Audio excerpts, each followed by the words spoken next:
隨時起步啊！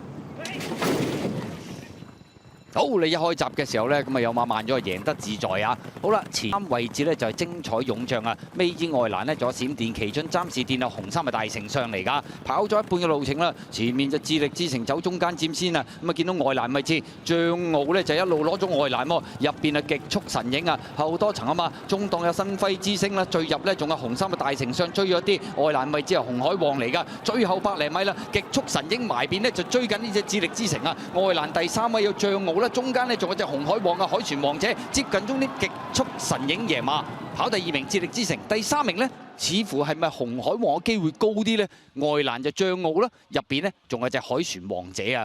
結果今場賽事呢隻極速神影縱使排咗個內檔啦，但係跟住智力之城係一路咁樣走咗出嚟，咁啊結果就先拔頭籌啦。智力之城第2、第3呢。